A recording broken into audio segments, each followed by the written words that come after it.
E é a parte que eu mais gosto, viu? Boa noite a todos. É claro que quando eu falei lá na escola, era um público bem menor mesmo, né?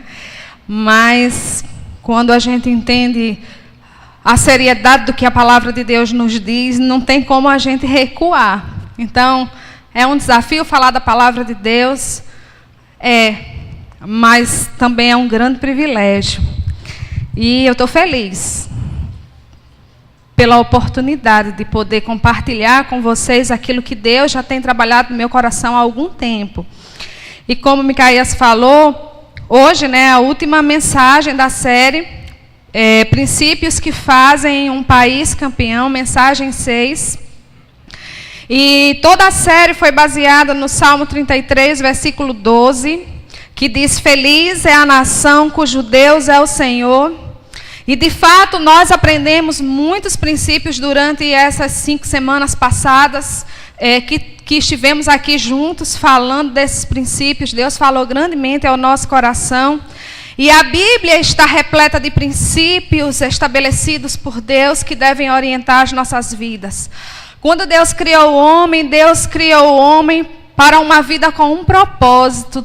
Deus não criou o homem para viver de maneira à toa, vagando, né, por esta terra, mas Deus queria que o homem vivesse os propósitos dele. E para que o homem conseguisse viver esses propósitos, Deus estabeleceu para o homem princípios que iriam orientá-lo e conduzi-lo no cumprimento destes propósitos. E como a gente já aprendeu durante a série, propósito é algo imutável, algo atemporal, não perde o valor, não muda com o tempo, não muda com as circunstâncias.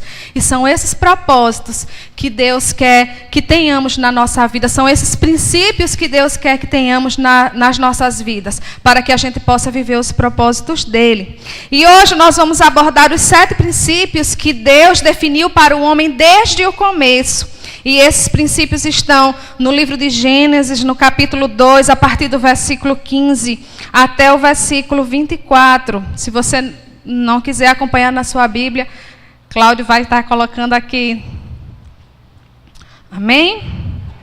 Gênesis 2, 15 e 24 diz assim: Tomou, pois, o Senhor Deus ao homem e o colocou no jardim do Éden para cultivá-lo e guardar.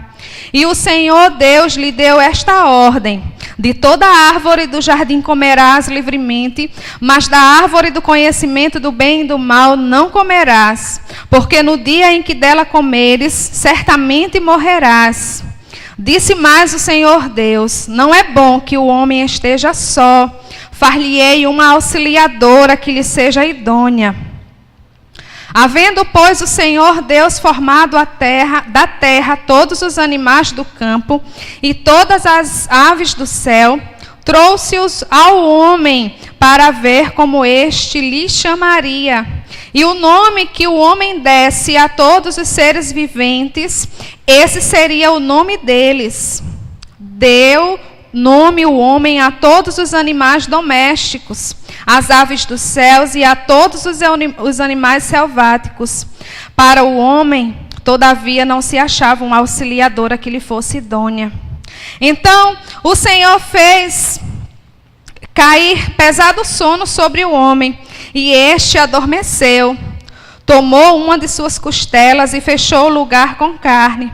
E a costela que o Senhor Deus tomara do homem, transformou-a numa mulher e a trouxe. E disse o homem: esta, afinal, é osso dos meus ossos, carne da minha carne.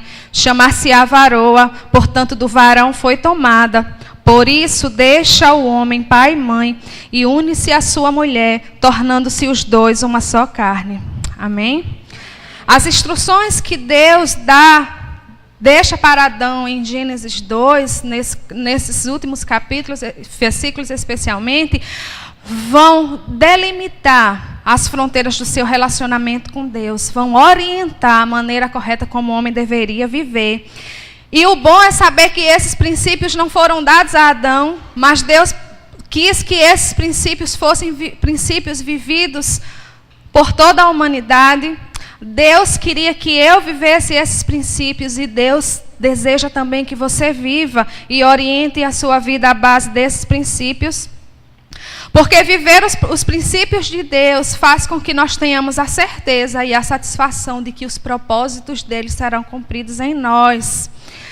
E a pergunta de hoje, baseada no texto que a gente leu, baseado em Gênesis 2, quais os princípios de Deus para a minha vida? E aí hoje eu quero trabalhar com você 7 princípios que a gente tirou desse texto, e aí você vai poder completando no seu esboço. E o primeiro princípio de Deus para o homem é o princípio do trabalho.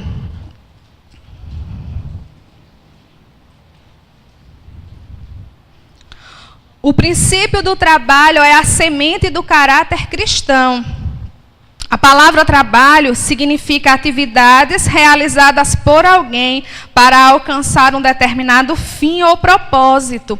Mecanismos mentais ou intelectuais utilizados na realização de alguma coisa. Caráter, como nós já vimos anteriormente, significa marca feita por meio de cortar, gravar, raspar e imprimir. Esta marca é feita por nós por meio de pressão e conflito. Passar uma roupa, fazer um bolo, educar um filho, dirigir, varrer uma casa, tudo isso são atividades que todas essas são atividades que nós nos envolvemos no nosso dia a dia. E é na realização dessas atividades que Deus quer moldar o nosso caráter. É fazendo as atividades do dia a dia que Deus ele quer trabalhar em nós por meio de pressão e de conflito. Gênesis 2,15 diz: tomou, pois, o Senhor Deus ao homem e o colocou no jardim do Éden para cultivá-lo. Deus queria que Adão cuidasse daquele jardim, de forma que no coração de Adão fosse gerado satisfação e também fosse gerada muita aprendizagem. Durante o cuidado ali daquele jardim, Deus ia moldar o caráter de Adão, ensinando que ele precisava ser paciente, porque Adão ia plantar hoje e não ia nascer daqui a pouco, não. Precisava de dias para que nascesse o que Adão plantou. Deus queria que Adão zelasse por aquele jardim. Deus queria que Adão agisse de forma honesta com aquele jardim, que Adão demonstrasse amor por aquele lugar. Deus queria que Adão tivesse persistência e que Adão não desistisse quando as coisas começassem a ficar difíceis ali. Deus queria que Adão tivesse o privilégio de aprender, desenvolvendo os trabalhos que Deus propôs para ele ali.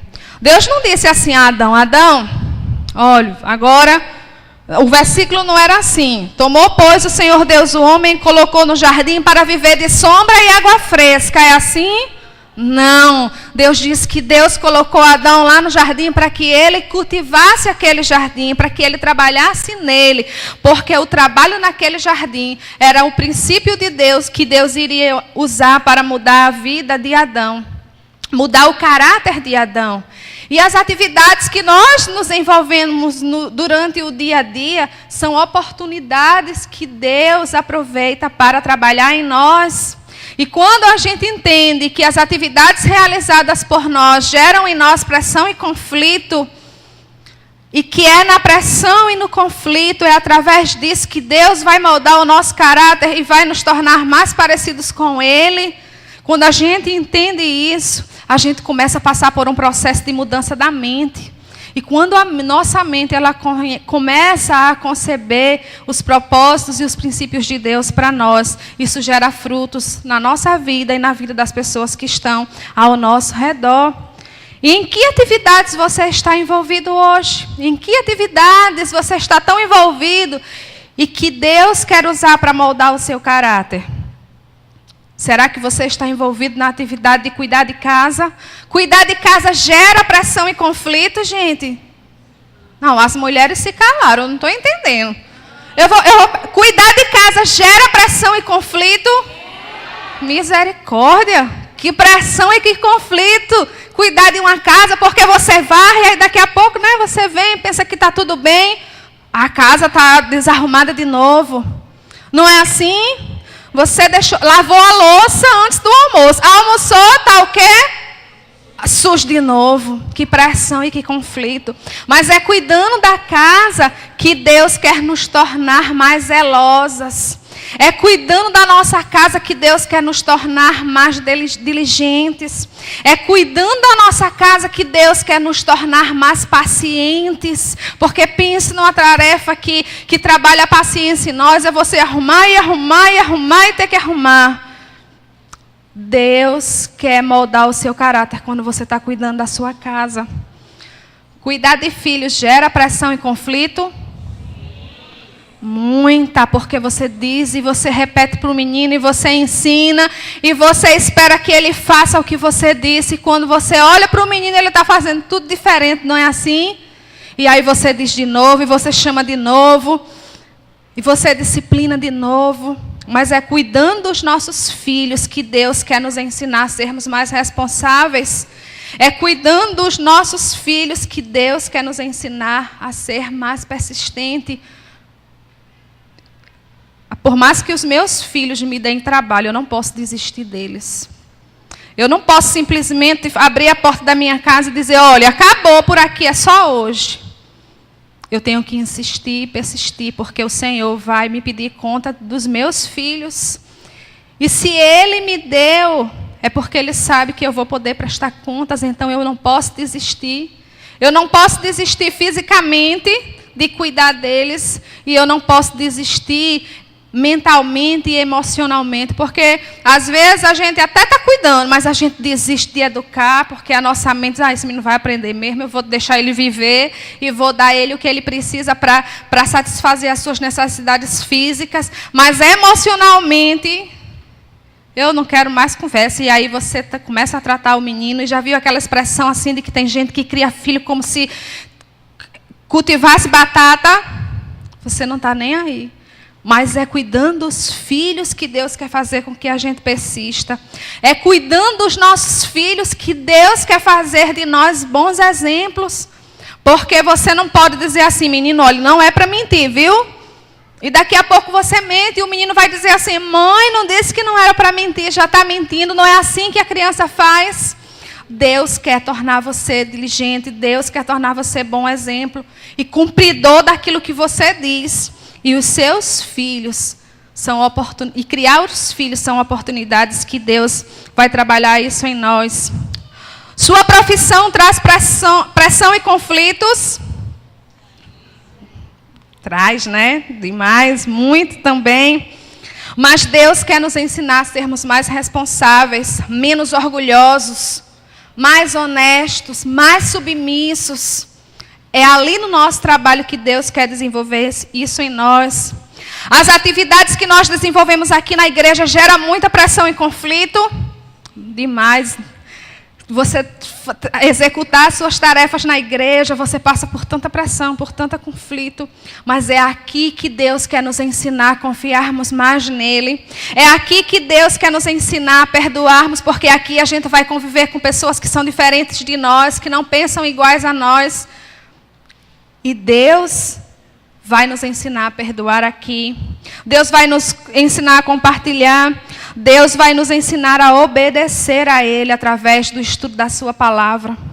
O desejo de Deus era que Adão se envolvesse nas atividades do jardim de tal forma que Adão não sentisse pesar, mas Adão sentisse alegria e sentisse satisfação. Quem não tem satisfação no trabalho torna-se desejoso para que as coisas lhe sejam dadas sem responsabilidade, sem ter que prestar contas a ninguém. Aí a gente fica pensando assim, mas se o trabalho é tão bom, né? Assim, vai gerar tantas coisas boas, por que é que a gente não consegue acalmar o nosso coração e sentir prazer em desenvolver todas essas funções, todas essas atividades? A Bíblia diz que o pecado corrompeu o coração do homem por causa da queda. Que o pecado danificou o relacionamento do homem com Deus. E depois do pecado, o homem passou a ver o trabalho, a ver as atividades em que ele estava envolvido de forma desequilibrada. O homem passou a ver o trabalho, a enxergar o trabalho entre dois extremos. E aí lá em Gênesis 3,19, eu não sei se tem esse texto. Tem? Está aí?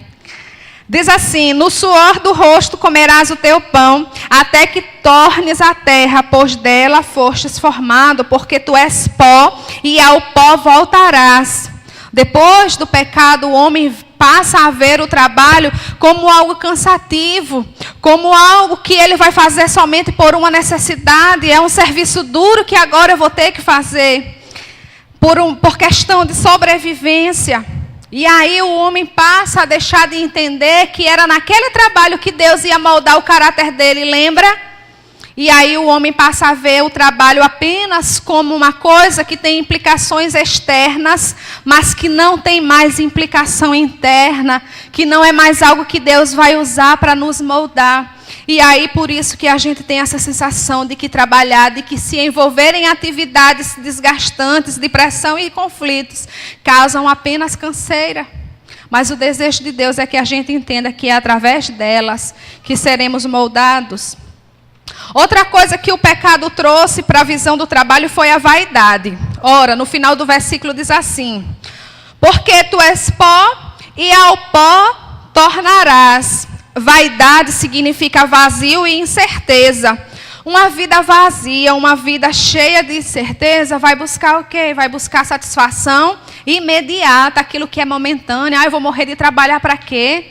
Eu vou viver o hoje, eu vou conseguir o meu sustento para o hoje, amanhã é outro dia.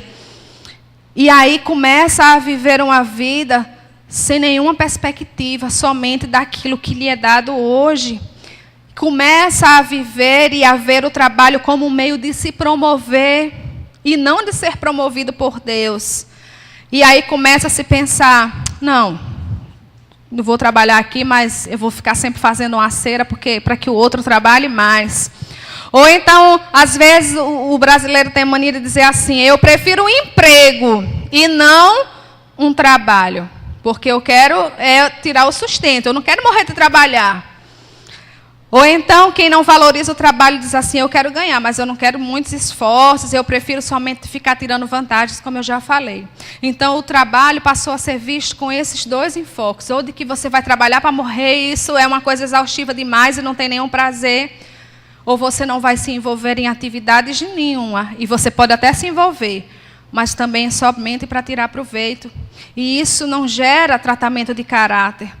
Porque o trabalho visto dessa forma fica só no campo externo e não dá a Deus a oportunidade de trabalhar no nosso interior. Deus quer trabalhar no nosso interior e vai ser através das atividades que nós realizamos que Ele vai fazer isso. E é preciso que a gente esteja atento dia após dia, porque senão a gente vai recuar, a gente não vai querer ir além, porque vai se tornar apenas algo cansativo e enfadonho. Então, o primeiro princípio de Deus para o homem é o princípio do trabalho. O segundo princípio de Deus para o homem, descrito lá em Gênesis 2, é o princípio da administração. A administração é a semente da mordomia. Gênesis 2,15 diz: tomou, pois, o Senhor Deus ao homem e o colocou no jardim do Éden para cultivar e o guardar. No começo a gente leu só até o cultivar. Agora a gente completa o versículo, porque o versículo vai até o guardar. Deus não queria somente que o homem estivesse satisfeito ali naquele jardim, mas Deus queria que ele guardasse aquele jardim.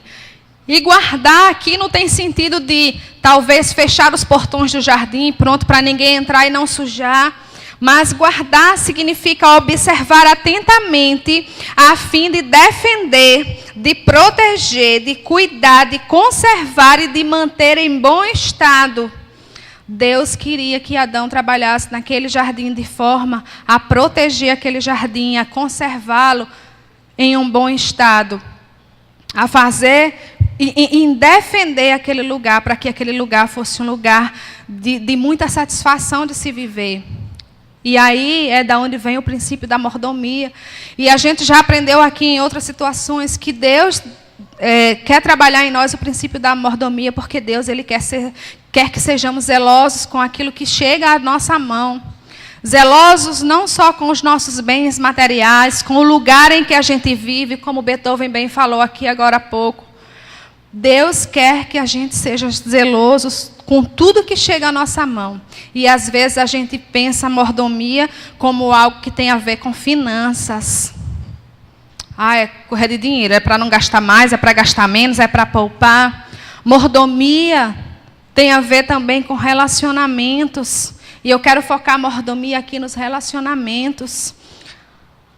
Deus não deu somente a nós recursos. Deus colocou para viver conosco pessoas. E pessoas são mais preciosas do que recursos. Deus quer que você seja bom mordomo da sua família. Deus quer que você seja um bom mordomo com relacionamento com seus filhos, com seu cônjuge. Deus quer que você cuide das necessidades emocionais, físicas e espirituais de quem vive ao seu redor. Deus não quer somente que você contemple, mas Deus quer que você preserve essas pessoas. E será que nós temos sido bons mordomos uns dos outros? Será que a gente tem experimentado prazer em cuidar, seja na saúde, seja na doença? E cuidar dos homens na doença não é uma tarefa fácil. Não é verdade? Quando eles dizem assim, eu estou com isso, estou cansado e tal, a gente nem fica assim muito, nervosa. Mas quando eles chegam e dizem assim, eu acho que eu vou, aí eu digo, meu Deus, tomara que ele não diga que é adoecer. Mas quando ele diz que é adoecer, eu digo, misericórdia, porque homem doente é pior do que criança doente, é mais dengoso, né? Fica ali querendo um dengue, uma coisa. Mas a gente não pode desprezar, nós não podemos desprezá-los nessa situação, a gente tem que cuidar, zelar por ele, leva um chazinho, leva um remédio, bota a Vick, bota isso, é cuidado. Quando a sua esposa está doente, está lá a bichinha, um enxaqueca, uma cólica, será que você tem cuidado dela na doença? Ou você tem, essa mulher não fez meu jantar, essa mulher não fez meu almoço, não passou a minha roupa. Deus quer que a gente cuide das pessoas que estão à nossa volta. Deus quer que a gente cuide dos sentimentos. Às vezes o seu cônjuge está ali tão triste, está passando por momentos difíceis de depressão, está passando por momentos assim de sensibilidade, está desmotivado e você não está nem aí para ele. Você não está nem aí para ela. E a gente precisa parar para cuidar, para preservar, para manter em bom estado. E isso é mordomia. É de parar para ouvir. Seu filho, às vezes, precisa só que você pare para ouvi-lo. E, às vezes, a gente... que menino está teimoso. Que menino está teimoso. O menino, às vezes, quer chamar a sua atenção. Às vezes, os casais ligam e dizem assim, pastor, vamos conversar. E a gente chega lá. Quando a gente chega lá, a gente ouve o problema, e a pessoa fala, e a mulher fala, e o homem fala. Era só carência. A gente pensa assim, meu Deus, o que terá acontecido com fulano? Por que estão assim? Por que brigaram? Deve ser uma coisa bem grave que aconteceu. E quando a gente chega lá, não era nada de grave. Era a mulher que reclama porque não estava tendo atenção. E o marido reclama disso e disso. E quando a gente faz lá, ora, a gente vê que era só carência, era só necessidade de ser ouvida. Então, às vezes, a gente não tem cuidado como deveria. Às vezes a nossa família entra em conflito e a gente não para conversar. A gente pensa assim, ela brigou, ela está com raiva, amanhã ela vai acordar melhor. Vai dormir, uma boa noite de sono. Amanhã ela nem se lembra mais. E a sua esposa fica ali esperando que você converse com ela, esperando que você dê uma palavra a ela, que você peça perdão. Mas o perdão nunca chega, a palavra nunca vem. E os sentimentos, vão ficando sem cuidado. Se Adão não tivesse cuidado com o jardim, a Bíblia diz que depois do pecado, quando Deus está ali narrando, ele disse assim, agora vai nascer também mato, aquilo que, como é que chama aquele, capim, espinho, vai nascer tudo isso no jardim. Por isso que Adão precisava cultivar. E se você não cultivar o coração da pessoa que está do seu lado, também vai aparecer espinhos. Vão aparecer, ali matinhos para danificar o coração do seu cônjuge, do seu filho, dos seus pais. Então é preciso que a gente seja diligente nisso. Adão precisava ser diligente. A gente também precisa ter mordomia com a nossa vida espiritual. Domingo após domingo, PG após PG, nós temos ouvido do Senhor, nós temos aprendido de Deus. Mas aonde é que a gente tem colocado todo esse ensinamento? A palavra de Deus diz que a gente não deve ser somente ouvinte, mas a gente tem que ser praticante daquilo que a palavra de Deus diz. Mas parece que quando a gente sai no domingo, as palavras vão se perdendo assim no caminho de casa. E aí a gente não consegue colocar em prática. Precisamos ter mordomia com aquilo que o Senhor tem nos ensinado. A mordomia traz uma vida equilibrada. Deus quer que experimentemos e desfrutemos dos benefícios da boa mordomia. Quem é diligente com o princípio da mordomia vive e experimenta as bênçãos de Deus. É assim? Quem é diligente vive e experimenta os benefícios da vida de Deus. Quem é diligente não experimenta os privilégios. É assim? Quem é diligente experimenta. Mas quem negligencia o princípio da mordomia vive sempre numa situação inferior. Você tem sido diligente com o que Deus tem te dado ou você tem sido negligente? Diligente é o cuidado dia após dia. Negligência é você deixar assim, de qualquer jeito. Você tem deixado sua família de qualquer jeito, você tem tratado seus recursos de qualquer jeito. Deus quer que você seja diligente. Amém? O terceiro princípio de Deus para o homem encontrado lá em Gênesis 2 é o princípio da liberdade.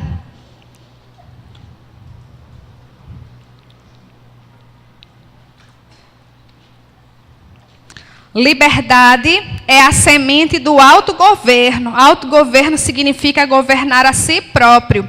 A liberdade era um direito de Deus, do homem dado por Deus, um direito de viver ali, de desfrutar daquele jardim. Liberdade significa direito de fazer ou de não fazer qualquer coisa.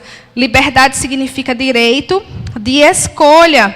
Gênesis 2:17 diz: e o Senhor Deus lhe deu esta ordem: de toda árvore do jardim comerás livremente, mas da árvore do conhecimento do bem e do mal não comerás, porque no dia em que dela comeres, certamente morrerás. Se a gente observar esse versículo, a gente vai ver que Deus dá mais liberdade ao homem ou Deus dá mais restrição? Deus dá mais liberdade. Vai comer de quantas árvores? Vai comer de quase todas, mas vai ficar restrito a não comer apenas de uma. Era restrição limitada e liberdade quase ilimitada. Adão podia desfrutar daquele jardim, mas Deus disse assim: olha, Adão, mas você só não coma de uma, tá certo? De tudo aqui você pode, mas somente de uma você não coma. E aquilo que Deus estava restringindo ao homem de não comer, não era porque Deus era tirano e queria assim, também já dei tudo a Adão, essa daqui eu vou ficar para mim. Não, aquilo que Deus estava dizendo que Adão não tocasse e não comesse, era aquilo que poderia ferir Adão, era aquilo que poderia trazer danos à vida de Adão. E Deus queria que Adão aprendesse que ele era responsável por governar a si mesmo, tanto internamente como externamente. Deus queria que Adão, e quer que nós venhamos a aprender a governar os nossos desejos internos e as nossas ações externas. Deus queria que Adão experimentasse isso. Olha só o que diz 1 Coríntios 6,12, diz assim: todas as coisas me são lícitas, mas nem todas convêm. Todas as coisas me são lícitas, mas eu não me deixarei dominar por nenhuma delas. Tem coisas que não nos convém fazer. e não convinha a Adão comer daquela fruta. Deus queria que ele experimentasse a liberdade dentro dos padrões que Deus estabeleceu para ele. Mas quantas vezes a gente abre mão da liberdade de viver dentro dos padrões que Deus estabeleceu para nós, para vivermos em restrição àquilo que Deus não quer que a gente experimente? Quantas famílias a gente tem visto sendo destruídas, quantos casamentos têm sido quebrados porque as pessoas têm escolhido abrir mão da liberdade de viver um casamento dentro da vontade de Deus, para viver uma vida de restrição em adultério e em pecado. Quantos jovens a gente não tem visto abrindo mão da liberdade da escolha, de esperar para viver uma vida de sexualidade fora dos padrões de Deus? Quantas vezes? Então, assim, a gente precisa ter cuidado.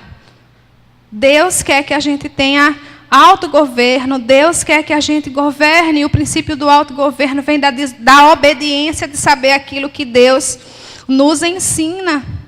Viver os padrões de Deus para nós, saber dizer não, saber fazer escolhas coerentes com a palavra de Deus, é viver a liberdade que Deus preparou para nós. Mas a gente, às vezes, tem vivido em restrição, porque nós não temos sido obedientes à palavra de Deus. Deus queria que Adão experimentasse a liberdade de viver com ele e de experimentar das bênçãos que Deus planejou para ele. Mas, infelizmente, Adão não soube governar os seus desejos internos e a sua ação foi de encontro àquilo que a palavra de Deus tinha dito. E por isso Adão passou e perdeu o privilégio de viver aquilo que Deus planejou para ele. Será que nós não temos? Será que a gente não tenha deixado de lado os princípios de Deus, de viver a liberdade que Deus planejou para nós, e a gente tem escolhido viver aquilo que traz restrição? É preciso que a gente aprenda a ter esse domínio, aprenda a saber o que agrada e o que não agrada a Deus, que a nossa liberdade vem de Deus, e a gente só pode ter essa consciência se a gente caminhar com Deus dia após dia. Quando nos submetemos às orientações que são estabelecidas para nós, estamos experimentando o benefício da liberdade. Amém? O quarto princípio, que eu estou tentando olhar ali a hora, mas eu estou na hora, né? Então, sim, né? Olha, Gilmar, você controla aí, viu? Que eu estou aqui vigiando o relógio. Vamos lá. O quarto princípio é o princípio da obediência.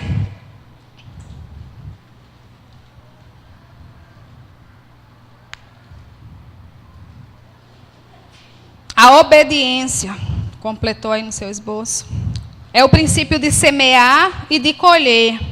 Gênesis 17b diz assim: porque no dia em que dela comeres, certamente morrerás.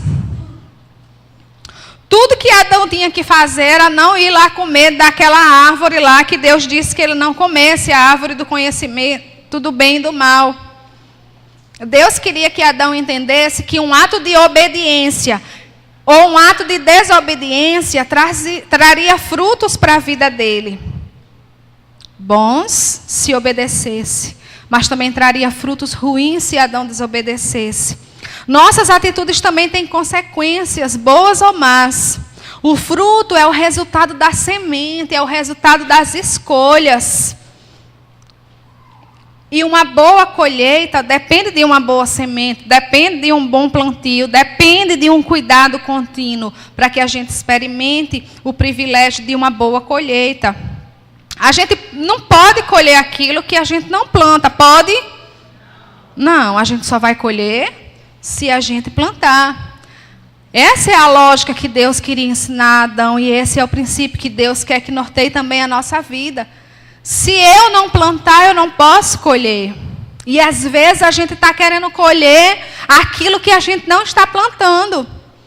Às vezes você quer colher mudanças no seu casamento, mas você tem plantado para isso, você tem plantado boas sementes para poder colher ali aquela mudança que você tanto espera na vida do seu marido, na vida da sua esposa, na vida dos seus filhos, na vida dos seus pais. Como é que essas mudanças vão ocorrer se você não plantar, se você dia após dia não depositar as sementes ali? Você quer que o seu esposo se converta, mas em casa você nega a sua fé. O esposo até diz assim, eu estou quase indo morar lá na igreja, porque lá você, minha filha, é uma santa, mas em casa, misericórdia. Como você vai ganhar o coração desse seu marido, se em casa seu marido não consegue ver o Senhor na sua vida? Como você vai ganhar o coração da sua esposa, se você não tem amado, se você não tem zelado por ela, como a palavra de Deus diz? Como você vai ganhar o coração do seu filho para o Senhor, se você não tem plantado na vida dele, se você não tem sido exemplo para ele, se você não tem investido na vida espiritual dele?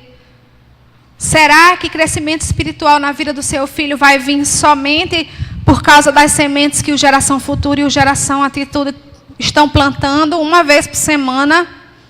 Você não vai poder colher na vida do seu filho se você não plantar sementes espirituais na vida dele, se você não parar para ensinar a palavra de Deus a ele. Como é que você vai colher que seus pais se convertam?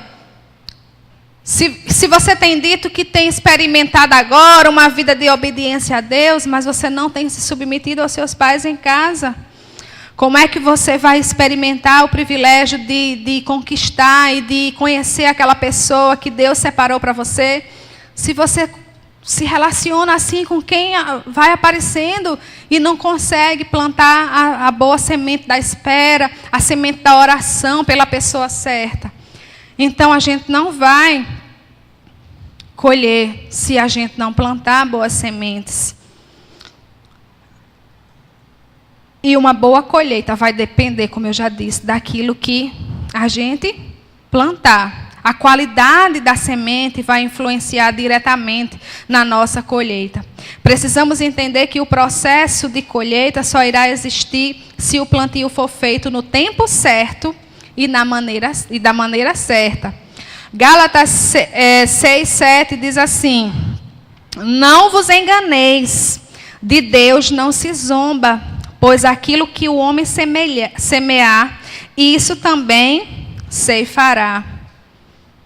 Se você vai plantar boas sementes, você vai colher bons frutos. Se você não plantar, você não tem como colher. E se você plantar maus frutos, se eu plantar maus frutos, a minha colheita não vai ser boa. Então a gente tem que ter essa consciência, eu vou colher para a minha vida aquilo que eu plantar. O quinto princípio de Deus para o homem, lá em Gênesis 2, é o princípio do poder.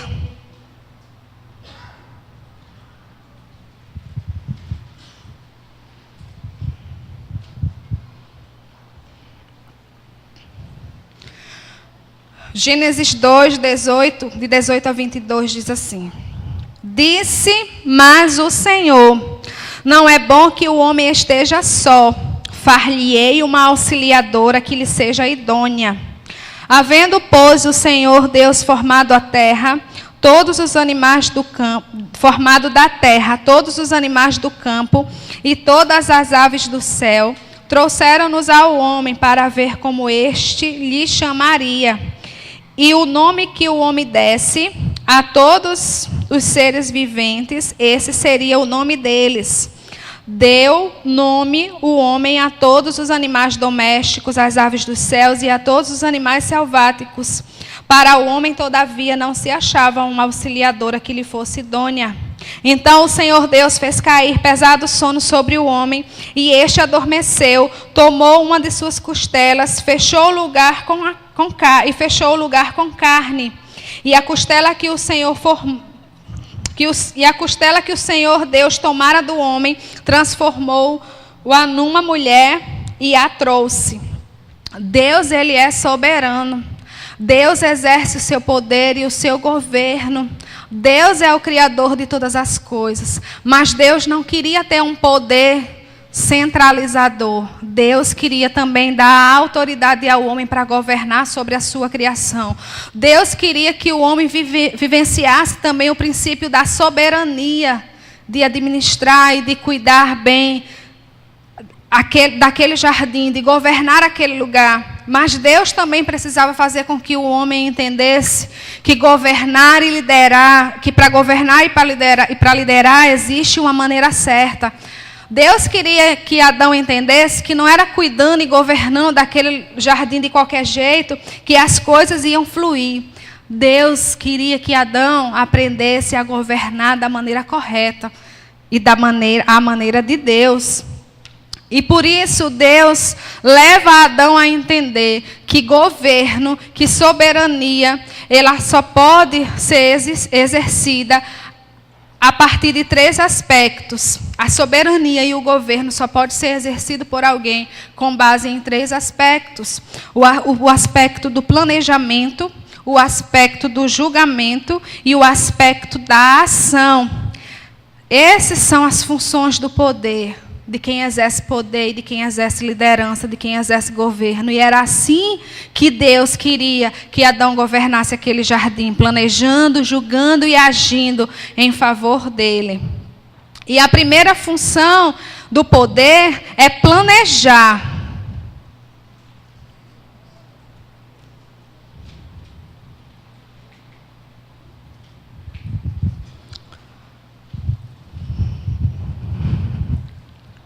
O versículo 18 diz assim: disse mais o Senhor Deus, não é bom que o homem viva só, far-lhe-ei uma auxiliadora que lhe seja idônea. Deus, ele planeja para a vida do homem. Deus aí, ele começa a planejar. Peraí, não é bom que o homem esteja só. Então, agora, precisa fazer para o homem o quê?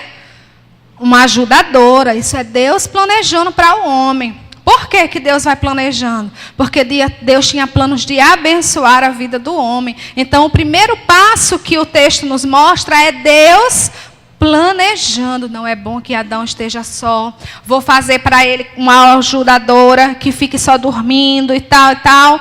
Não, vou fazer para ele uma ajudadora que lhe seja idônea, que ajude ele, que cumpra a função de administrar juntamente com ele. Deus planejou.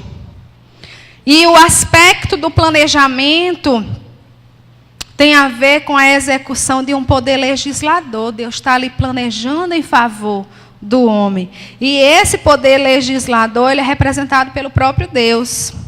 A segunda função do poder é a função de julgar. O plano era bom. Está completando ainda, né? Já botou. O plano era bom de que Adão tivesse uma esposa, uma companheira, uma ajudadora. Era muito bom. Deus estava bem certo disso, que o plano era bom.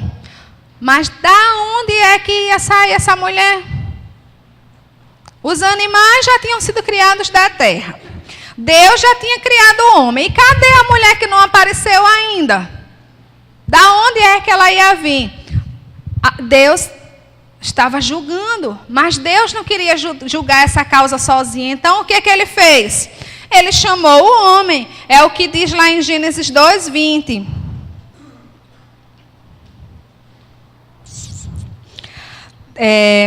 Deu nome o homem a todos os animais domésticos, às aves dos céus e a todos os animais selváticos. Para o homem, todavia, não se achava uma auxiliadora. Adão entendeu e julgou. Depois que Deus chamou os animais, colocou ali para Adão colocar o nome, aí eu acho que Adão foi percebendo, tem alguma coisa errada aqui. Está todo mundo acompanhado e eu sozinho. Não, porque, né? Cada um com seu pá lá e tal, o macaco e a macaca. E Adão foi vendo. E o que que Adão sente? Ele julga o quê? Não tem ninguém igual a mim, parecido comigo por aqui. Da onde é que vem essa mulher? Da onde é que vai vir essa mulher? Não, essa pessoa, né? Esse pá. Adão fica pensando. O julgamento era necessário que Adão fizesse Deus quis levar Adão a julgar, a pensar sobre aquela situação. Deus não queria somente dar a Adão aquilo que ele já tinha preparado que iria dar, porque no começo diz que Deus viu que não era bom que o homem estivesse só, então Deus ia fazer para ele uma ajudadora. Mas Deus queria que Adão planejasse, e aí Adão planeja e organiza ali os animais, mas Adão percebe, tem alguma coisa que não está dando certo para mim, está todo mundo bem e eu não estou bem. Adão entende que ele estava sozinho. E aí entra em cena a terceira função do poder, que é a ação. Agir.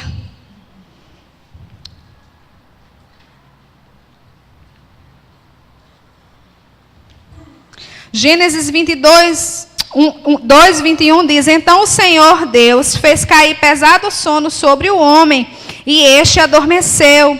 Tomou uma de suas costelas e fechou o lugar com carne. E a costela que o Senhor Deus tomara ao homem, transformou-a numa mulher e a trouxe.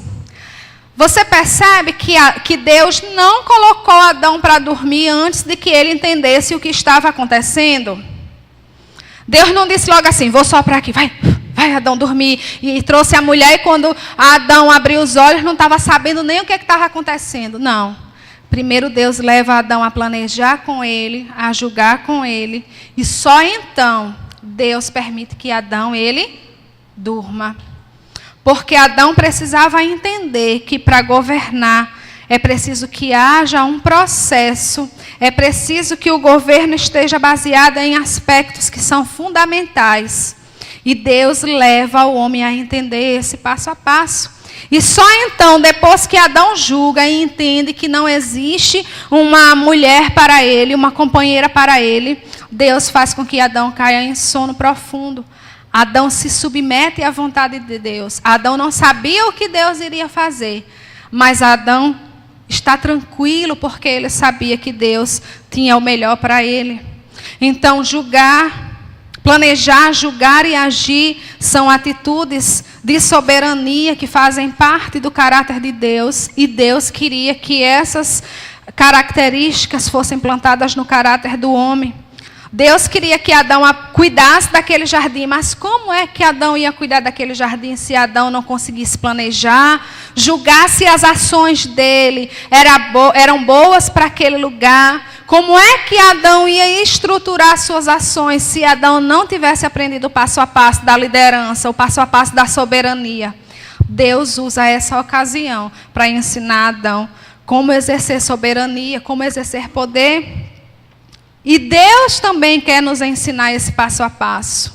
Deus quer que nós venhamos a liderar baseado nesses três aspectos. Deus quer que você lidere lá no seu trabalho, planejando, julgando e desenvolvendo suas ações de modo que aquele lugar seja um lugar abençoado por Ele. Deus quer que você lidere a sua casa, planejando para ela o melhor. Deus quer que você julgue, será que as minhas atitudes têm trazido bênção para a minha casa? Será que eu tenho agido no meu lar conforme aquilo que a palavra de Deus diz? Como bons líderes, exercendo soberania que nos foi dada por Deus, a gente precisa entender que você só vai ser um bom líder aonde você estiver. Eu só vou ser uma boa líder aonde eu estiver. Se eu estabelecer o meu governo, se você estabelecer o seu governo diante desses três aspectos, julgar, planejar, ainda existe uma ordem, não confunda as ordens, né? Planejar, julgar e agir. E só assim nós iremos exercer uma liderança que traz bênção, porque Deus planejou, julgou e agiu em favor da vida de Adão. E não contra, e não em causa própria, mas Deus queria trazer benefícios para Adão. Nós só teremos uma nação bem-sucedida se os nossos governantes planejarem, julgarem e agirem em favor do seu povo. Mas o pecado corrompeu o coração do homem, como eu já disse. E aí o princípio da soberania passou a ser visto de maneira diferente. veio a ideia de liderança centralizadora.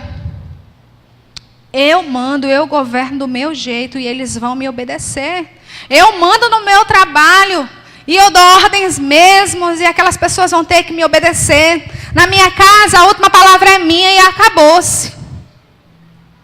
Esse não é um padrão de liderança que Deus estabeleceu para que a gente vivesse e para que a gente executasse. E aí a liderança também, a falsa ideia de liderança também, causada pelo pecado, trouxe o modelo de liderança egoísta. Tudo tem que ser do meu jeito. Se eu estou no poder, eu tenho que buscar e tirar vantagens para mim, para me agradar, para me beneficiar. E não foi para isso que Deus concedeu ao homem o princípio da soberania, de administrar, de governar sobre as coisas que Deus criou. Não é exercendo liderança centralizadora e egoísta que Deus vai nos aprovar. É exercendo a soberania diante dos aspectos que Deus escolheu para que o homem exerça, planejando, julgando e agindo em favor dos seus, porque Deus faz assim conosco. Esse é o princípio da soberania. O sexto princípio é o princípio da diversidade.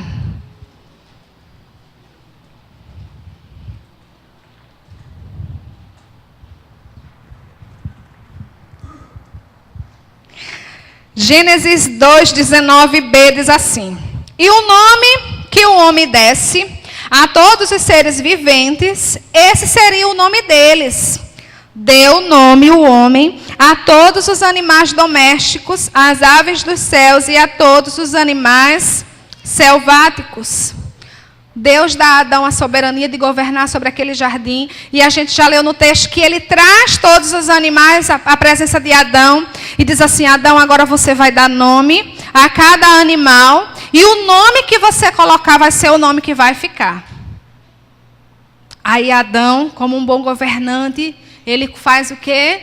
Eu tenho que colocar o nome. Ele planeja. Está aqui todo mundo já organizado. Agora eu vou julgar para poder colocar o nome, né?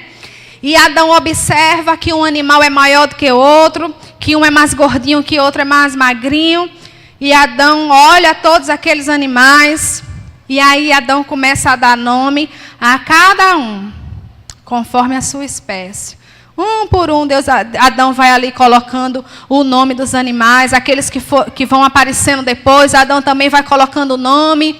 E o nome que Adão colocou na lista dele era o nome que Deus disse que deveria ficar. E a gente vê claramente aí Deus aprovando o princípio da individualidade. Por quê?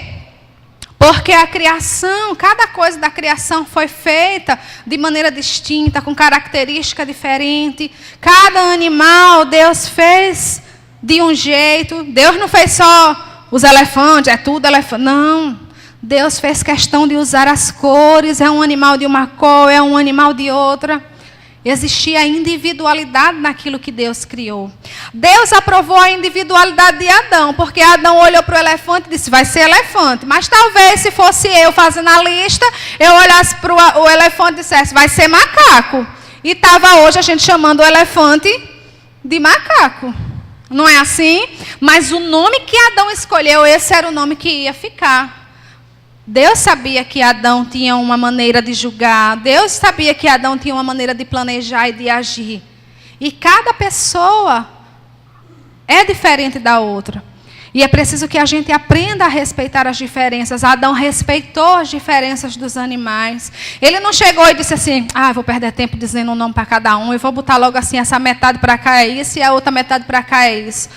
A Bíblia diz que ele colocou o nome em cada animal que chegou para ele. Porque existiam diferenças. Adão julgou e viu que havia diferenças, que não dava para ele tratar um como se fosse o outro. Deus quer que a gente aprenda a viver o princípio da individualidade, porque quando eu aprendo o princípio da individualidade, eu vou entender que as pessoas elas não são iguais. Que as pessoas não são iguais a mim, que elas pensam diferentes, que elas agem de maneiras diferentes, que elas gostam de coisas que talvez eu não goste. pessoal aí gosta de estar me chamando, às vezes, Janaína, vamos tomar um açaí. Eu digo, ai meu Deus. Mas tem gente que adora um açaí. Mas não é uma coisa que eu digo assim, ai que coisa deliciosa. Mas eu respeito quem gosta. Então, assim, nós temos gostos diferentes, nós temos vontades diferentes e a gente precisa entender isso. E quando a gente não entende o princípio da individualidade, a gente não vive de maneira respeitosa para com as outras pessoas. E o princípio da individualidade, às vezes, é quebrado e deixa de ser vivido em pequenas situações. E, às vezes, você não sabe por que é que os relacionamentos não estão dando certo. Eu não sei por que é que eu não gosto de fulano. Não sei, eu não me lembro qual foi a ocasião. Talvez você não goste do jeito que ela fala, do jeito que ela ande. Mas Deus quer que você a ame desse jeito. Deus quer que você se aproxime, que você respeite essa pessoa desse jeito. Porque Deus criou ela de maneira diferente de você. E aí, às vezes, a gente quer que as pessoas sejam iguais a nós. E o pecado trouxe essa corrupção ao coração do homem, e esse entendimento de que as coisas tinham que ter um padrão. E aí surgiu o individualismo. Tem que ser do meu jeito para poder me agradar. Não. Fulano é do meu jeito, anda comigo. Mas fulano não é do meu jeito, não anda não. Ou então tem que ser do jeito que todo mundo está. Aí surgiu a questão do coletivismo, a coletividade. Tem que ser todo mundo igual, fazendo as mesmas coisas para poder estar bem. E a individualidade tem sido esquecida. Porque ou as coisas são do jeito que você quer, ou as coisas estão do jeito que todo mundo quer. E não é assim. E aí, estudando sobre a individualidade, eu me lembrei de um exemplo muito interessante que aconteceu lá em casa. Quando Samara nasceu, né, aí ela ganhou uma Bíblia ilustrada, e eu disse assim, agora a gente vai ter que ensinar as histórias da Bíblia Samara. E eu disse, olha, Micaías, eu contar a história, tu também conta. Né? Certo. Aí, no dia que eu contava a história do meu jeito, e ela aquela coisa, e fazia aquele mistério todo. Aí, no dia que Micaías ia contar a história, ele dizia, se ele fosse contar a história de José, né? Aí José, Samara, foi jogado numa vala. Depois passou os mercadores e comprou José e levou José para morar no Egito. Aí eu pensava, isso lá é jeito de contar uma história à menina? Como é que a menina vai lá saber o que é uma vala, o que é mercador? Aí eu já ficava com raiva, né? Eu dizia assim, devia ter ido eu contar, porque ele foi contar e foi contar desse jeito. Aí no outro dia ia contar outra história, aí ele contava do jeito dele. E toda a vida que ele contava do jeito dele, eu tinha tanta raiva, porque eu dizia assim, menino, aí começou, né? Eu dizia assim, menino, como é que pode? Micaías prega tão bem na igreja, mas na hora de contar a história para essa menina, ele não conta a história direito. Porque para contar a história de José, se você deixar eu contar a história de José, eu vou dizer qual é a profundidade do buraco. Eu vou dizer os diâmetros todos e a medida do buraco, mas ele queria dizer que era só uma vala. Eu ia dizer que os mercadores eram homens que passavam comprando as mercadorias, não sei o que, Mas ele disse só que o homem passou e comprou, não disse nem Aí eu achava que ele não estava dizendo a história direito. E aquilo causou tanto conflito ao meu coração. E é um exemplo tão bobo, era um exemplo tão bobo. Mas durante muito tempo eu disse assim, como é que pode? Micaías se esforça tanto e está aqui estudando e faz os PowerPoints e tal e tal. E na hora conta essa história desse jeito para a menina. Até que um dia eu disse assim, não, eu não vou mais... Aí eu me chateava com ele, né, e reclamava e tal e tal. E eu disse assim, eu não vou mais reclamar com ele, não. Vou falar agora com quem resolve o caso, né? Aí comecei a orar, disse, Deus, como é que pode? Que Micaías prega tão bem, mas vai contar a história para a menina desse jeito. Deus muda o coração dele, ó. A prepotência da pessoa, né? Aí orando e pensando, aí Deus foi me dizendo, não. Quem tem que mudar é o seu coração. Porque quem tem jeito para contar a história para a criança é você. Quem trabalha lá no Geração Futura há tantos anos e já aprendeu o jeitinho de falar para as crianças é você. Seu marido prega para adulto. E outra coisa, não é o jeito, ele não é obrigado a contar do jeito que você conta, para que Samara entenda. Aí eu disse, olha, fui reclamar, né? Tome o puxão de orelha. Mas graças a Deus que Deus fez entender isso. E hoje, assim, eu conto a história para Samara, conto para Miquel, né? Porque agora chegou mais um, já há algum tempo chegou mais um. E tem dias que Micaías conta, mas o meu coração não se entristece por isso. Sabe por quê? Porque Samara e Miquel, eles têm aprendido do mesmo jeito. Não importa o jeito que eu conto, se ele conta de um jeito e eu conto de outro. É individualidade. Ele nunca vai contar do meu jeito. E eu tenho certeza que eu nunca vou pregar do jeito dele. Né? Às vezes a pessoa fica assim nas ousadias, aí aceita os convites. Mas eu sei que ele é único. E eu sei que vocês devem estar aí estranhando e tal e tal. Isso é individualidade. E Deus quer que a gente aprenda. Aí Samara entrou na escola. Aí eu disse assim, pronto, Samara entrou na escola. E agora, quando as meninas entram na escola, vão fazer que esporte? O balé, né? Micaías, olha, vamos colocar Samara no balé. Lá comprei a roupa para a menina do balé, né? Arrumei a menina. Eu disse, não, porque todas as meninas fazem balé. Eu acho que se minha mãe tivesse percebido mais, ela ia ver que eu tenho o maior jeito para o balé. Porque eu acho assim, né, que eu sou jeitosa. Aí, queria que Samara fosse igual a mim. Imagine, um jeito para o balé, né? Aí peguei, comprei a roupa da menina, matriculei a menina no balé. Passou 2 meses, a menina disse que não queria mais. Porque ela ganhou uma bola e Micaías estava ensinando a menina a jogar futebol. E eu disse, olha, Micaías, pelo amor de Deus, isso é um absurdo que a menina vai jogar futebol. A menina tem que ir para o balé. Aí insisti, a menina chorava, a menina não queria botar aquelas coisas no cabelo. Enfim, estava pagando o balé e ela não estava gostando. Tirei Samara do balé. Mas o meu coração dizia que menina tinha que fazer balé, que não tinha que estar com a história de futebol. Aí um dia, eu acho que uma pessoa fez uma doação de brinquedos para a igreja, e eu estava limpando lá em casa e tudo, lavando, aí tinha um jogo de botão. Aí Micaías senta no chão da cozinha e diz, vem Samara, que eu vou ensinar tu a jogar o jogo de botão. Sentou com a menina, eu disse, pelo amor de Deus, não vai jogar negócio de jogo de botão não, porque isso não é coisa para menina, de jogo de botão, jogo de futebol. E eu não queria aceitar que Samara tem muita habilidade com o futebol realmente, porque eu achava que a minha filha tinha que ser igual às outras meninas. Mas Deus foi trabalhando isso no meu coração. E quantas vezes ela chegava e dizia assim, mãe, olha, joguei na quadra hoje, fiz um gol e tal, e toda animada. E eu, nem me alegrava com a bichinha. Mas Deus foi me fazendo entender que ela tinha uma individualidade, que ela tinha habilidades diferentes das minhas. Que se é que eu tinha, né, a do balé. Mas pelo menos diferente das outras crianças. E aí um dia a gente foi fazer uma visita no orfanato ali em Macaíba. Lembra que a gente foi levar uns brinquedos para as crianças? Aí estava todo mundo e conhecendo os quartos das crianças, onde as crianças dormiam, e os brinquedos, lá bastante antes de começar a programação, que o pessoal do Geração Futura ia fazer uma apresentação. Eu disse assim, menino, cadê Samara, que eu não estou vendo Samara? Aí alguém chegou para mim e disse assim, Samara, era mais ou menos o quê? 2 horas da tarde naquele dia? Quando a gente chegou lá no orfanato? Por aí, era de tarde. Aí estava o sol quente ainda, e eu disse assim, cadê Samara, que eu não sei onde essa menina está. Aí alguém chegou por trás e disse assim, Samara está jogando lá na quadra com os meninos do orfanato.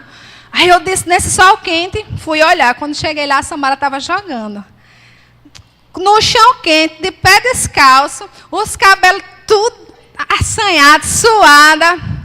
Mas Samara estava tão feliz, porque ela jogava com aquelas crianças. Aquelas crianças estavam tão felizes, porque uma menina que chegou de fora não estava tratando eles com preconceito, porque eles moravam ali naquele orfanato.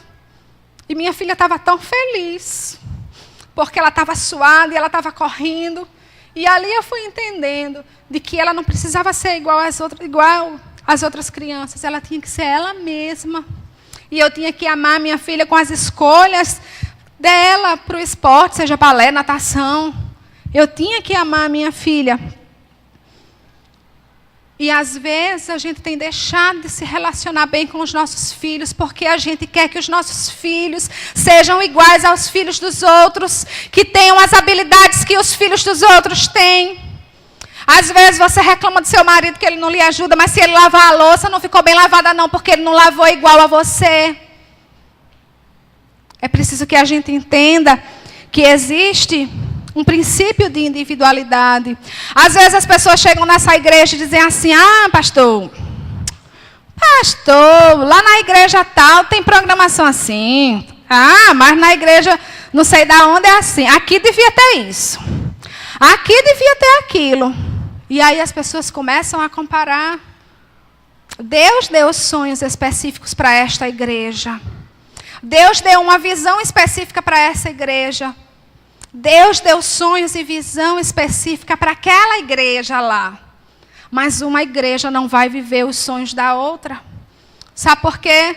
Porque Deus não vai dar uma visão de ganhar milhares a alguém que pensa em manter somente uma igreja aberta para aquelas pessoas que vivem naquela comunidade.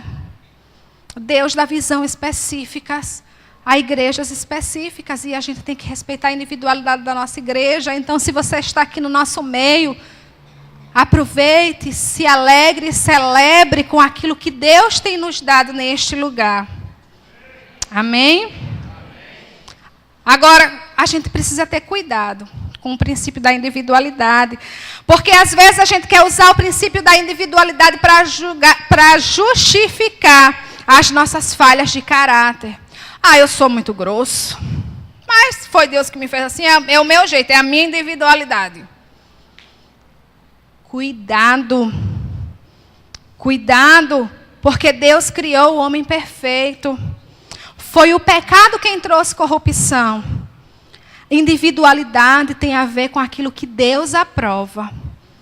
E se na sua individualidade, se no seu caráter tem algo que Deus não aprova, aí você precisa correr atrás para mudar. Aí você precisa ter cuidado. Mas se você é alguém que vive individualidade e glorifica o nome de Deus, e honra e glorifica as pessoas que estão ao seu redor, glória a Deus por isso. Mas a gente precisa respeitar a individualidade do outro. Amém? Eita, o relógio, estou vendo o relógio. O último já para acabar, o último princípio de Deus para o homem, baseado lá em Gênesis 2, é o princípio da unidade.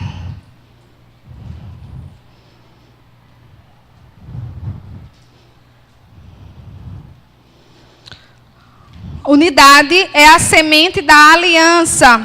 Gênesis 2, 23 e 24 diz assim: e disse o homem: esta é afinal osso dos meus ossos, carne da minha carne, chamar-se-á varoa, porquanto do varão foi tomada.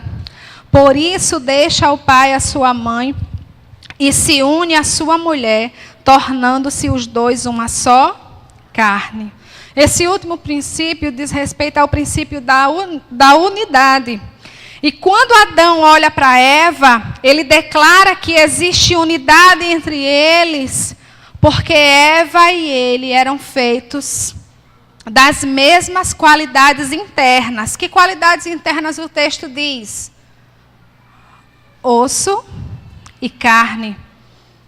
Percebe que a unidade que Adão vê entre ele e Eva é visto primeiro internamente. Adão percebe que eles eram feitos das mesmas qualidades, osso e carne, e Deus quer que nós entendamos que o princípio da unidade é um princípio que é estabelecido primeiro de dentro para fora. É preciso que haja um fundamento interno para que haja uma ligação e um relacionamento externo.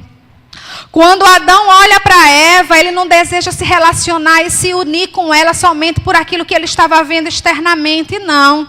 Quando Adão olha para Eva, ele deseja se unir com ela por causa daquilo que ele sabia que existia internamente e existia neles a mesma essência.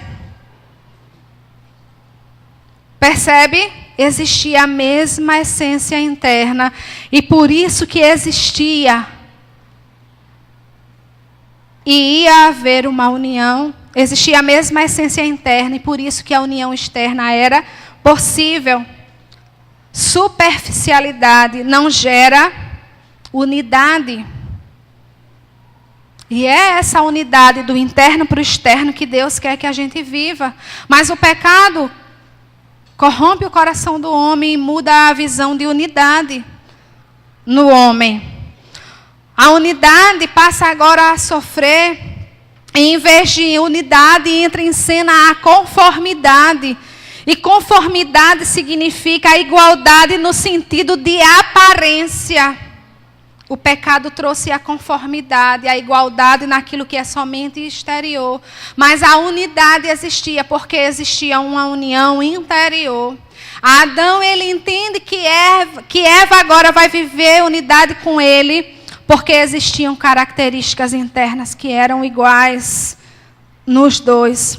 O pecado também trouxe, além da conformidade, o pecado trouxe a discórdia, que significa desacordo, divergência. Agora a gente não vai andar mais em união, mas a gente vai divergir, porque talvez eu queira, lembra da questão do individualismo? Eu quero tudo do meu jeito. E aí a unidade que Deus planejou para o homem passou a ser quebrada. E quantos relacionamentos não têm sido construídos em cima dessa ideia, a ideia da conformidade, de uma unidade somente por aparência, e às vezes as pessoas dizem assim, eu vou me unir àquela outra pessoa para poder fugir das conversas do meu pai, porque eu tenho que me livrar dele. Ou então as pessoas dizem assim, eu vou me unir a outra pessoa porque eu quero me dar bem financeiramente. Eu vou me unir a outra pessoa porque afinal eu já estou ficando velha e eu preciso encontrar alguém que cuide de mim. Eu vou me unir a outra pessoa porque eu tenho um sonho de ter filhos, de ser mãe ou de ser pai, e eu preciso realizar esse sonho. Ou então, às vezes, as pessoas têm dito assim, eu vou me unir a outro porque eu preciso satisfazer as minhas necessidades sexuais e aquela outra pessoa vai me ajudar nisso. Às vezes a gente tem dito assim, eu vou entrar em sociedade com aquela outra pessoa porque afinal eu vou trabalhar menos. As pessoas às vezes dizem assim, eu vou frequentar essa igreja porque é uma igreja boa, o horário é bom. Minha família e meus amigos já estão aqui mesmo, e aí eu já posso ficando por aqui. Existe um lugar para deixar os meus filhos sendo ou crianças ou adolescentes, essa igreja vai atender as minhas necessidades. E esse tipo de pensamento gera, sabe o quê? Gera união externa. Viver relacionamentos requer um compromisso que envolve o interno, compromisso que começa de dentro para fora. E não há relacionamentos duradouros quando a união baseia-se apenas naquilo que é interessante, apenas naquilo que é conveniente. Não há união duradoura quando o relacionamento é estabelecido apenas naquilo que pode me agradar, aquilo que pode ser momentâneo. Isso é conformidade. Lembra da definição de conformidade? Igualdade no sentido de aparência. Isso vai gerar conformidade, mas não vai estreitar laços, não vai gerar uma unidade interna, como é o princípio que Deus estabeleceu para nós. Quantas igrejas estão sendo divididas hoje, e aqui e acolá a gente escuta uma notícia desse tipo, porque as pessoas têm escolhido viver em conformidade, em ter que experimentar unidade, porque unidade dá trabalho, então a gente vai vivendo de conformidade. As pessoas têm esquecido que Cristo é a essência da igreja, e Cristo é a essência que deve estar nos unindo. E aí, a gente percebe que quando Deus nos chama para caminhar em comunhão com uma igreja, você não foi chamado para fazer parte desta igreja apenas por causa daquilo que ela tem para oferecer a você. Você foi chamado para fazer parte dessa igreja por causa do que Cristo fez por você e pode fazer em você. Existe uma essência interna que nos liga, e essa essência é o sangue de Jesus. E se a gente não entende isso, a gente vai viver em conformidade. Essa igreja vai chegar um dia que vai se dividir porque as pessoas andam em discórdia. Mas se a gente entender que viver união neste lugar é porque existe uma essência que me une a você. E essa essência é o sangue de Jesus. Eu vou entender quando você não me agradar. Eu vou entender quando você pensar diferente de mim. Eu vou entender quando não tiver aquela programação que eu tanto queria. Não pode haver família bem-sucedida se não existir a mesma forma de pensar. se não existirem os mesmos sentimentos e os mesmos sonhos. Isso é viver em conformidade. Deus não desejou que o homem andasse em conformidade. Quando Deus estabeleceu princípios para a vida de Adão, a unidade era um princípio para a vida de Adão. E quantas famílias a gente tem visto serem destruídas porque não há unidade, porque está cada um para um lado, cada um pensando de uma maneira. Deus nos chamou para vivermos o princípio da unidade. Nós não podemos nos conformar com união externa, porque esse não foi o princípio que Deus estabeleceu para nós. Conformidade é princípio do diabo. E nós não iremos experimentar a unidade verdadeira, seja na igreja, seja na família, seja em qualquer lugar, se nós não estivermos ligados pela mesma essência. Deus deseja que a gente caminhe em unidade. E sabe por quê? Porque Deus sabe que aquilo que a gente pode fazer, nós podemos juntos fazer coisas que jamais poderíamos fazer se estivéssemos apenas sozinhos. No versículo 24, no capítulo 2 de Gênesis, no versículo 24, diz assim: por isso, deixa o homem o pai e a sua mãe, se une à sua mulher, e tornam-se os dois uma só carne. Deus sabia que Adão podia fazer muito mais na companhia de Eva do que naquilo que ele poderia fazer sozinha. Deus sabia que você poderia fazer muito mais do que se você estivesse sozinho e não estivesse vivendo em família, se você não tivesse os amigos que você tem. E por isso que Deus quer que a gente viva em unidade. Juntos, eles passaram a produzir mais vida. Juntos eles passaram a ter mais liberdade. E juntos eles passaram a obter mais propriedade do que se estivessem separados. Juntos nós somos melhores. Mas é preciso que haja a união verdadeira, a união que vem do interno para o externo, para que a gente experimente as bênçãos de Deus e as bênçãos da unidade neste lugar e na nossa família. Amém? Para concluir, eu queria dizer que nós só vamos poder viver os princípios de Deus para a nossa vida se nós estivermos em união com Ele. A Bíblia diz que por causa dos nossos pecados, nós vivíamos separados de Deus, vivendo uma vida que não agradava a Ele. Mas a Bíblia diz que o sacrifício de Jesus na cruz nos possibilitou estarmos unidos com Deus, porque o sangue de Jesus restaurou aquilo que o pecado danificou. E o pecado danificou o nosso relacionamento com Deus, mas através de Jesus nós somos ligados a Ele de novo. E só pode haver união interna com Deus se eu entender que Jesus é o caminho para esta unidade.